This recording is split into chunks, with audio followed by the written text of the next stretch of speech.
On olemas selline teada-tuntud väljend, kus on nõudlus, seal on ka pakkumine. Uskumatu, aga see sama mõttekäik käib ka väga tõsisel teemaga kaasa, millest oleme rääkinud läbi mitme vestlusringi ja selleks on inimkaubandus. Väga oluline on takistada ja vähendada kõikide inimkaubandusega seotud ärakasutamise vormide aluseks olevat nõudlust. Üks meile kõigile võib-olla kõige rohkem tuntud inimkaubandus teema on naised, lapsed, tõepoolest õudne mõelda, lapsed, kes on kaasatud prostitutsioonile, toimub siis sooline vägivald. Prostitutsiooniga kaasneb nõudlus ja kes on need, kes seda nõuavad, on seksiostjad.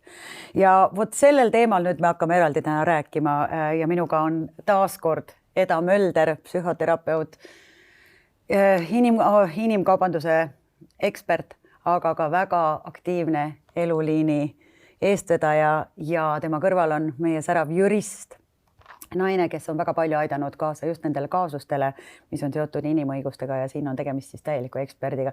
Ja tere teile mõlemale. Seksi ostmine, see on üks hirmus teema, sa mõtled, et mis see on ja kuidas on see võimalik, et see toimub jälle siin meie juures ja seda on päris palju, et kuidas see seksi ostmine üldse käib? No tänapäeval kasutatakse elektroonilisi vahendeid. See tähendab, et on turuplatsid, kus siis pakkumine ja nõudlus omavahel kokku saavad. Ja neid turuplatse Eestis on üsna mitmeid. Ma arvan, et meie osavad väljatöötajad monitoorivad aasta jooksul umbes 15 sellist turuplatsi ja töötlevad läbi 15 kuni 20 000 vahel seksi ostumüügi kuulutusi. Nii et ma arvan, et meie osavatel väljatöötajatel on väga hea pilt sellest, mis tegelikult toimub. Ja kuna sellist monitooringut on tehtud ka 2005. aastast, see tähendab varsti 16 aastat, siis on näha ka ajas, kuidas olukord on muutunud, kuidas seadusandlus mõjutab ja mis siis tegelikult toimub. Ja Ave-Peri, ütle mulle, kuidas nüüd seaduse külje pealt, kuidas see seksi ostmine siis käib? Ma lisaksingi siis, et õigusliku poole pealt, et Eestis on reguleerimata sellised täiskasvanute seksuaalteenuste ost ja müük, mis tõttu käsitletakse siis õiguslikus vaates täiskasvanute vahel toimuvaid seksuaalteenuste ostu-müügi tegevusi lubatud tegevusena. Ehk siis sa tegelikult nagu tohid osta seksi? Just, aga kui sa ju ostad, ega sa ei ole ju kunagi kindel, kes seal teisel pool on, kas see on inimkaubandusohver, on see alaealine või selline, sa võid ju osutuda kuritegelikuks tegevuseks selles mõttes, sest selle tõttu ta ongi selline reguleerimata ala ongi Eestis õigussüsteemis, aitab kaasa inimkaubanduse levikule. Miks selline asi pole nagu seaduses nagu paika pandud? See on ju tegelikult aadamast vana eluaeg kõiki maailma kohti puudutav teema. Just nimelt see, ütleme need vaesed inimesed, kes on kaasatud prostitutsiooni ja sinna vastu kõik need ostjad. Miks ei ole meil pandud seadusesse kirja? Ma ütleks nii palju praegu kohe, et alates 2015. aastast on juba karistusseadustikus muudatused sisse viidud, mis on siis seotud just seaduse sõnastuse ja selle parandamisega parema õigusselguse mõistes inimkaubandusega seotud paragrahvides. Seega ta on kindlasti seal sees. Tahad sa midagi lisada? No ma arvan, et päris selge on see, et seksiost on keelustatud meil lapseealiselt ja alaealiselt. Teeme korraks siin peas, ma tahan kõigile selgeks teha, mis tähendab Eestis alaealine? Alaealine on siis alla 18-aastane isik, ei ole vahet poiss või tüdruk. Et igal juhul ta on seaduse mõistes ikkagi laps. Ja seksi ostmine ei tähenda alati ka sellist raha, vaid ta tähendab ka vahel hüve jagamist ja hüvesid, et lubatakse midagi. Ja see tähendab seda, et see on kriminaalkorras karistatav, et see ei ole väärtegu, see on ikkagi kriminaalkorras karistatav, see tähendab, et ta on ikkagi raske kuritegu. Ja sama on ka siis puuetega abi vajavad inimesed, kui neilt ostetakse seksi, kui ostetakse seksi inimkaubanduse ohvrilt, see on ka karistatav. Nii et seksi ostjal tegelikult on väga raske nüüd vahet teha ilma dokumenti kontrollimata vanust ja pealt vaadates ei ole võimalik ka aru saada, kas tegemist on erivajadusega puudega inimesega või inimkaubandusohvriga. Et siin on selline natuke keeruline olukord, mis paneb ka seksiostjad keerulisse olukorda, et need, kes ei tahaks nagu seadust rikkuda, tegelikult ei taha olla halvad inimesed, võivad seda teha. Kogemata, planeerimatult. Ütleme, et seksi ostmine ei ole nüüd nii keelatud küll, aga sa pead väga hästi mõtlema, et kui sa sellega kaasa lähed, siis sinust võib saada tegelikult kurjategija ja just seda selle vastaspoole pärast. Ütleme riskid Eestis vahele jäämisega, millised need on? Ma arvan, et päris suured. Sellepärast, et prostitutsiooni põldu monitooritakse, silm hoitakse peal võimalikel inimkaubandusjuhtumitel, inimkaubandusohvritel ja ma arvan, et meil on juba väga palju seksiostjaid, kes on osalised kriminaalmenetluses tunnistajatena, on seksiostjad, kes on osutunud ka nii-öelda kurjategijate pooleks, et nad on süüdistatavad ja on ka süüdimõistmisi seksi ostmise eest. Nii et need juhtumid täiesti on olemas, aga kuna need puudutavad väga noori inimesi, siis need juhtumid on ka suletud juhtumid, et neist ka väga palju ei räägita, see ei tähenda, et neid ei ole. Just nimelt, kui näiteks ikkagi jätta inimesele võimalus siin elus ja siin riigis väärikalt edasi elada, otseselt nendest rääkida, ei saa ka nendest kaasustest ei saa palju rääkida. Aga kus on need ostmise kohad? Kus kohad käib seksi ostmine? Kus nad asuvad? Meie monitoorime seda, mis toimub Tallinna linnas ja aastaid toimus siis selline seksiostukohtade arvu langus, et meil ei ole enam selliseid suuri bordelle, mida peetakse siis klassikalises mõttes bordelliks, vaid on korterid. Ja see korterite arv oli näiteks Tallinna linnas ka languses, et läks juba 2-kohaliseks numbriks, siis juba oli 80, siis oli juba 60. Aga väga ebaselge on, mis toimus nüüd 2020 aastal. Sellepärast, et korterite arv viskas 139 peale. Et see on sisuliselt see tase, mis oli 6 aastat tagasi. Uita, mis see juhtus, kui sa lihtsalt analüüsid olukorda, mis see võis olla? Ma arvan, et koroona tingimustes inimesed võib-olla ei reisinud.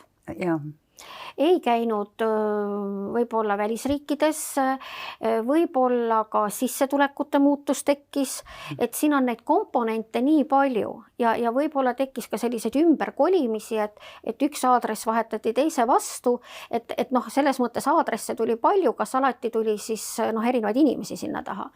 Et see on nagu sellist analüüsi väärt asi ja ilmselt selgem pilt kavaneb siis 21 aasta tulemusi vaadates. Et kas see on nüüd püsimõju või see oli mingi selline koroonamõju? Ja, rääkides, ütleme, profiilist.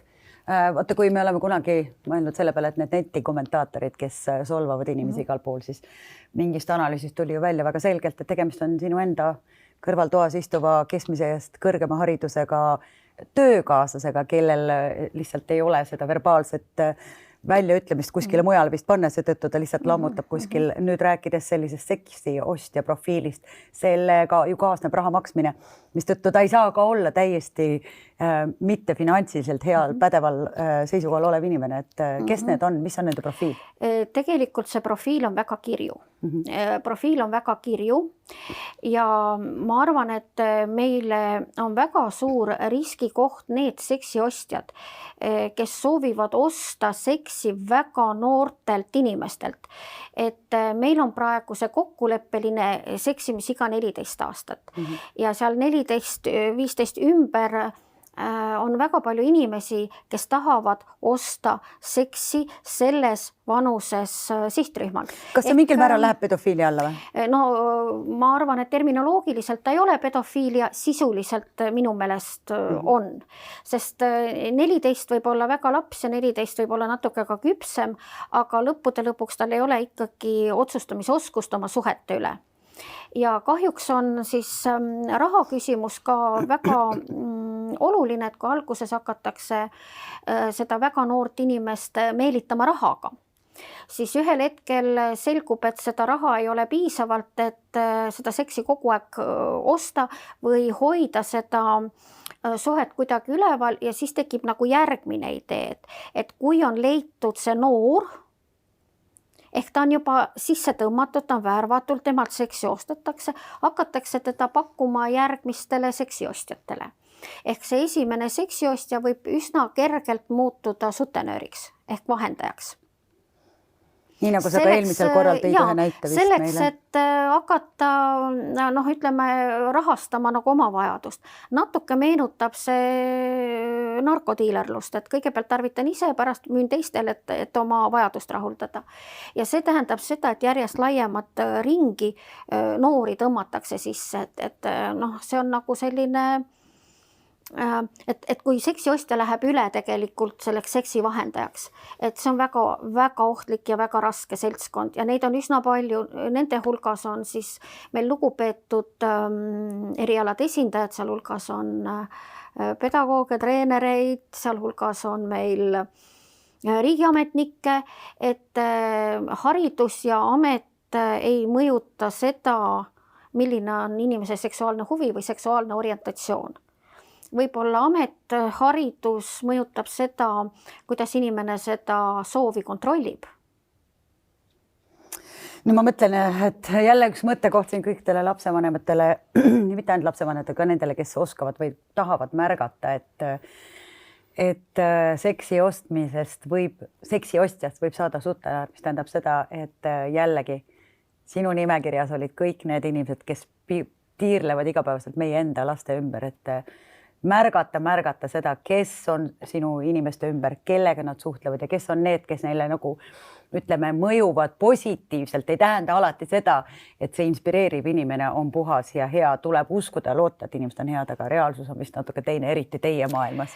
Jah, tegelikult Eestile on antud ka soovitus, et see seksimisiga viia 16. eluaastani. Millegipärast seda on väga raske teha, seal puutub sügav poliitiline tahe, seda on proovitud muuta, siiani ei ole õnnestunud. Ja siis tekib küsimus, et miks ei ole poliitilist tahet? Ja tegelikult, kui niimoodi 20 aasta lõikes vaadata seda valdkonda, siis selgub, et alaealise varase seksimise eestkõnelejad, kes nad tegelikult on? Tegelikult riburada pidi on nad saanud karistuse pedofiilia eest. Et kui niimoodi aeglaselt nagu jälgida, siis ma ei tea, kas esindatakse siis laste huve või esindatakse enda huve. Et see on nagu alati põhiline küsimus. Ja kui me räägime seksiostjatest, siis loomulikult seksiostjate hulgas on ka sellise patoloogiaga inimesi, kellel on sõltuvuskäitumine. Kellel on sõltuvuskäitumine, on seksisõltlased. Me Avepirjoga käisime siin mõned aastad tagasi USA-s õppevisiidil, USA riigidepartement korraldas sellise väga massiivse 3 osariiki haarava õppekäigu Eesti spetsialistidele ja siis me kohtusime ka anonüümsete seksisõltlaste ühingu inimestega.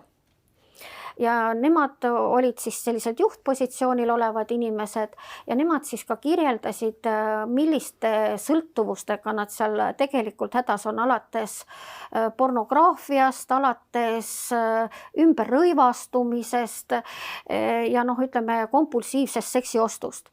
Ja see anonüümne seksisõltlaste seltskond on siis see seltskond, kes 12 sammu süsteemis üritab ise oma jõududega piirata seda seksisõltuvust. Ja nende see põhisõnum, mida nad meile rääkisid, on see, et see seksisõltuvus on rikkunud ära nende elu. On rikkunud ära nende peresuhted, on rikkunud ära nende tööalased suhted, et see kahju, mida need seksisõltlased kannatavad tegelikult oma isiklikus elus, on ka väga suur. Avepiri, ütle mulle karistus Eesti seksiostjale. Milline on Eestis karistus? Milleks sa saate panna joone peale? Ma tahtsin rääkida natukene lisaks sellest programmidest, mis seal USA-s oli, seal oli ka niimoodi, et me peaksime aru saama, et karistusõiguslikult ei ole nagu mõtet panna haiget inimest nagu reaalselt istuma, sest see ei too seda tulemust, mida me tegelikult vajame. See inimene on haige, ükskõik kui haige see meile ei tundu, vaid ta vajab mingisugust programmi ja erinevad programmid ja Eestis on täpselt samamoodi eesmärk kokkuvõttes, et meil oleks ka sellised programmid, mida kohus saaks siis kohaldada, kohtunik siis saaks kohaldada, et mis võiks olla selle inimese nii-öelda nagu vajaduste jaoks nagu parim lahendus, et see, et me paneme ta lihtsalt võib-olla aastateks istuma, see ei too meile seda tulemust. Aga ütle mulle palun sellist asja, et aga kas on olnud teil ka sellist juhust, kus sa saad aru, et tegemist on täiesti tavapärase seksiostjaga, kes aga kaasuse tekkel muudab ennast sõltlaseks või inimeseks, kellele saab panna diagnoosi, mille tulemusena ta vajab abi ja millega ta ei ohusta ennast kinni minemas? Minul isiklikult ei ole ja ma juriidiliselt ei saa ka panna diagnoose, aga ma arvan, et EDA on kindlasti oma praktika juures näinud, kellele ta saaks juba vaikselt küll öelda, et siin on tegemist juba patoloogiaga. Et minu arust on nad kõik, tavainimese mõistes ma mõtlen, et see ei ole normaalne, aga ma ei ole nagu selles mõttes doktor, aga jah, et kui me räägime psühhopatoloogiast, siis tegelikult räägitakse isiksuse häiretest ja isiksuse tüüpidest ja räägitakse ka haigusest. Et kindlasti osa seksiostjad on seal kuskil seal haiguse piiri peal, osa on nagu mingi sõltuv isiksused või sellise seksuaalse patoloogiaga, aga osad on tõenäoliselt ka värvatud seksiostjateks. See tähendab, et on loodud selline seksiostmise kultuur, et kui meil on mingisugune üritus, kutsume naised, kutsume tipid, teeme sauna, teeme pidu ja nii edasi. Ja küllaltki palju siis seksiostjaid ei ole algselt läinud kodust välja plaaniga osta seksi, vaid nad on olnud nagu olukorras, kus seda tehakse, et on loodud nagu selline peokultuur või loodud tingimused või seda on teinud ka teised. Ja siis on küsimus, et kas neil tegelikult seda seksi osta üldse vaja ongi, kas nad seda tegelikult tahavad. Ja kui ma olen rääkinud osade seksiostjatega, siis üks seksiostja ütles, et oleks ma teadnud, et ma nii palju kahju teen, siis ma poleks seda teinud. Ja selle lihtsalt asjade käik ja kulg viis ta selleni, et äkitselt temast oli saanud seksiostja. Ja temast sai seksiostja ja tema pidas seda normaalseks tegevuseks, et mehed ikka ostavad seksi. Aga kui ta siis süüvis selle ohvri tegelikku olukorda, siis ta ütles, et ta poleks seda teinud. Meil Eestis, ütleme, et Ameerikas, kui te käisite ja tegelikult on ka meile kõigile, kes me televiisorit vaatame või midagi raamatuid loeme, selline väljend väga tuttav nagu sex offender, ehk siis kõik on kurjategijad. Kas Eestis seksiostja on ka automaatselt kurjategija? Ei, vist veel ei ole, enne kui ta on saanud süüdistuse. Ei ole. Seksiostja ei ole meil kurjategija ja Ameerikas muidugi on sellised registrid, kus seksiostjad on kirjas. Neile kohaldatakse väga rangeid reegleid, nii et ütleks, et Ameerikas vist ei tahaks olla seksiostja. Ja seal ka politsei töömudelid on teised, me kohtusime ka seal politseinikega, kes tegelevad inimkaubandusjuhtumitega, et seal tegeletakse tegelikult päris süsteemselt nende seksiostjate korrale kutsumisega ja sealhulgas siis ka karistamisega. Ja karistuse hulgas on siis ka näiteks sellise sotsiaalprogrammi läbimine või sotsiaalprogrammi suunamine, et inimesele siis selgitatakse tegelikult, mis siis on nagu valesti. Et eeldus on see, et inimene mõistab ja rohkem ei tee. Kui palju on seda juhtumit, et siiski teeb seda uuesti? Retsidiivsuse protsent on seksisõltlaste või seksuaalkurjategijate hulgas ikkagi väga suur. Ja me käisime Massachusettsi ravikeskuses, mis tegelikult on vangla, kus oli 800 nii-öelda seksuaalkurjategijat. Siis see raviprogramm, mis seal vanglas oli, see oli hommikust õhtuni olev programm, kestis 4 aastat. Et selleks, et muuta seda inimese seksuaalset käitumist, kulub väga pikk aeg ja väga palju raha. Et me ei räägi seda, et keegi muudab kellegi orientatsiooni, aga see enesekontrolli osa, et kas inimene suudab ennast kontrollida või ei suuda ennast kontrollida. Ja võib-olla see teadlik arusaamine lõpuks, mida ma olen teinud ja mis sellega kaasneb ja kui palju kahju tuleb sellest kellelegi, kellest ma võib-olla hoolin ja ma lihtsalt, inimene lihtsalt võib-olla ei mõtle seda kõike läbi, et võib-olla need kõikvõimalikud koolitused ja kohad ongi see, kus avatakse silmi ja sa oled tegelikult šokeeritud endale teadmata. tegelikult on sa sinu kurjategija, tegelikult oled sa süüdi.